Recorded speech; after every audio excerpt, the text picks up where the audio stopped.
Hi guys, welcome back to my channel. मेरा नाम है तुष्टा चक्रवर्ती एंड आप देख रहे हैं मेरे साथ माई सेल्फ त्रिशी। सो आज हम लोग एक बहुत ही छोटे टॉपिक को डिस्कस करने वाले हैं जिसका नाम है ईसीजी। ईसीजी के बारे में आपको तभी समझ में आएगा जब आपको इससे पहले कार्डियक साइकिल के बारे में पूरी नॉलेज रहेगी। तो अगर आपको कार्डियक साइकिल के बारे में कोई भी नॉलेज नहीं है तो आप मेरे दिए हुए वीडियो लिंक पे क्लिक करके पहले कार्डियक साइकिल को समझ लीजिए, उसके बाद आप ईसीजी को समझिएगा।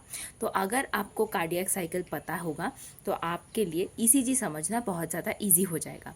तो चलिए आगे बढ़ते हैं वीडियो पे। तो आज हम लोग ईसीजी समझने वाले हैं। ईसीजी को समझने से पहले हमें जानना पड़ता है कि ईसीजी क्या होता है।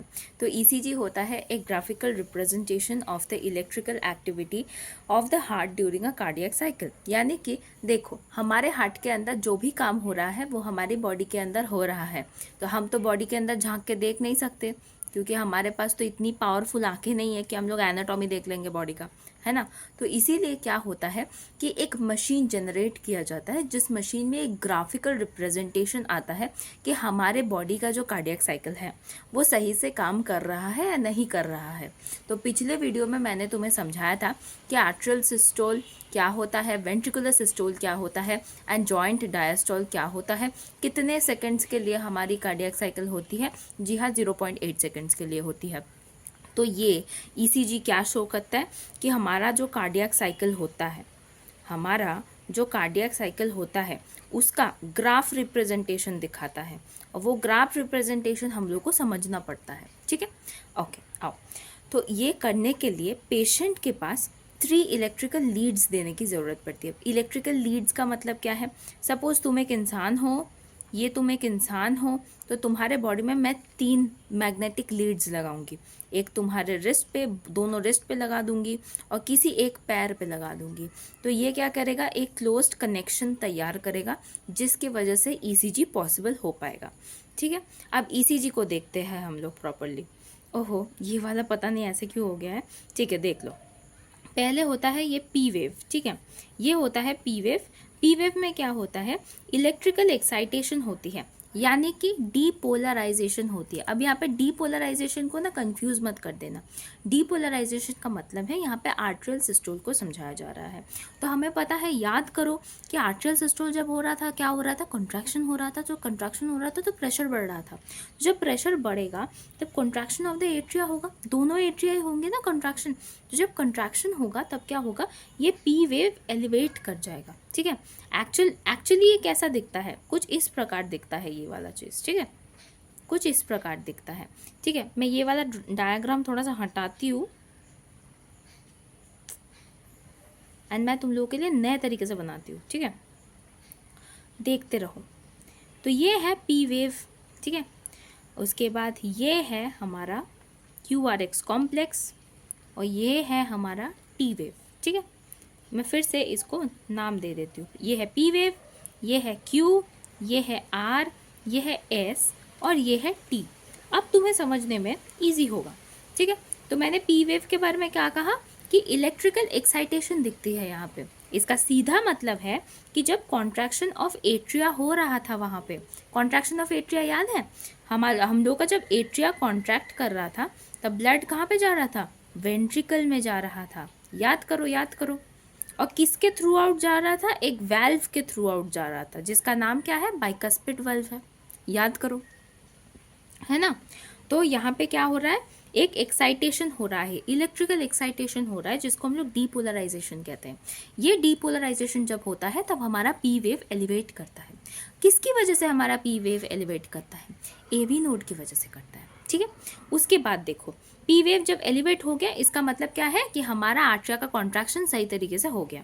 इसके बाद ये क्यू वाला जो पोजीशन आया, क्यू पोजीशन में कोई चेंज नहीं हो रहा है। ये क्यू पोजीशन से जो अपलिफ्टमेंट तुम्हें आर एस में दिख रहा है, ये क्यू पोजीशन से तुम्हें जो अपलिफ्टमेंट आर एस पोजीशन में दिख रहा है, इस अपलिफ्टमेंट का मतलब है वेंट्रिकल्स का कॉन्ट्रैक्शन होना। देखो यहाँ पे मैंने एक चीज़ मेंशन की है कि contraction starts after the Q, यानी कि ये जो क्यू स्टेज को ये पार कर रहा है इसके बाद से वेंट्रिकल कॉन्ट्रैक्शन हो रहा है। ठीक है, समझ में आया, वेंट्रिकल कॉन्ट्रैक्शन हो रहा है।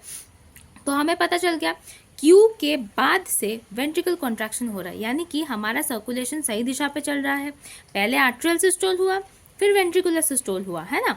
तो यहाँ पे क्या हो रहा है कि वेंट्रिकुलर कॉन्ट्रैक्शन हो रहा है, ठीक है। उसके बाद क्या हुआ, यही मार्क्ड हो गया, ठीक है। उसके बाद देखो ये वेंट्रिकुलर कॉन्ट्रैक्शन हो गया। अब देखो एक टी वेव भी आ रहा है। इस टी वेव का मतलब क्या है, टी वेव का मतलब है रीपोलराइजेशन ऑफ द वेंट्रिकल, यानी कि अब जो ये वेंट्रिकल कॉन्ट्रैक्ट हुआ था उसको तो नॉर्मल होना पड़ेगा ना, उसको तो नॉर्मल होना पड़ेगा, कॉन्ट्रैक्ट होके तो बैठा नहीं रहेगा ज़्यादा देर तक, है ना। तो इस कॉन्ट्रैक्ट को तो नॉर्मल होना पड़ेगा, यानी कि रिलैक्सेशन होना पड़ेगा। उस रिलैक्सेशन को हम लोग रीपोलराइजेशन कहते हैं।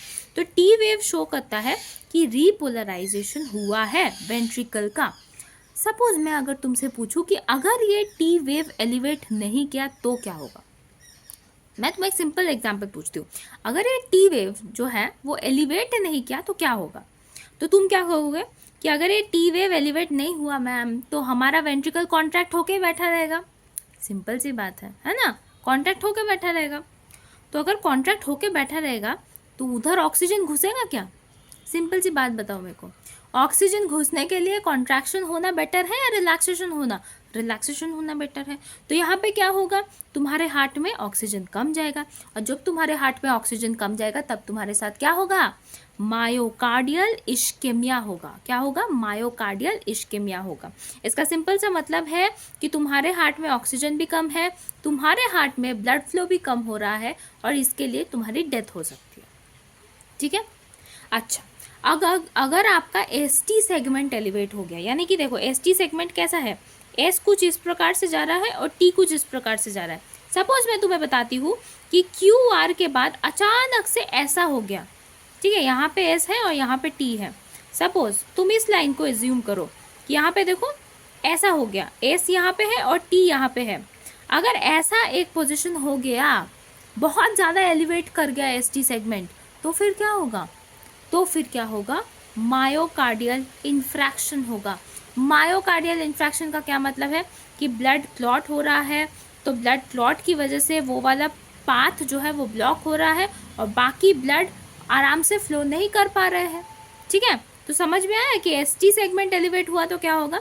तो सिंपल सी बात है, याद रखना है क्या, पी पी वाला जब पी वेव एलिवेट होगा तब हमें कॉन्ट्रैक्शन ऑफ एट्रिया देखने को मिलेगा। जब क्यू आर एक्स फॉर्मेशन होगा, Q R S complex formation होगा, तब हमें कॉन्ट्रैक्शन ऑफ वेंट्रिकल देखने को मिलेगा। और जब टी वेव एलिवेट होगा, इसका मतलब क्या है कि रीपोलराइजेशन ऑफ वेंट्रिकल होगा, यानी कि वेंट्रिकल अपने नॉर्मल पोजिशन में आ जाएगा कॉन्ट्रैक्शन के बाद, ठीक है। यही है, this is only the ECG graph. And यहाँ से बहुत कमाल के क्वेश्चन आते हैं, ऐसा कोई अजीब अजीब क्वेश्चन नहीं आते हैं, बहुत अच्छे अच्छे क्वेश्चन आते हैं यहाँ से। तो इतनी डरने वाली बात नहीं है, ये बहुत ही ईजी एक कॉन्सेप्ट था, ठीक है। तो आई होप तुम्हें समझने में कोई प्रॉब्लम नहीं होगी, एंड आशा करती हूँ कि तुम्हें समझ भी आया होगा। So thank you very much, मिलते हैं किसी नेक्स्ट वीडियो में विद अ नया टॉपिक।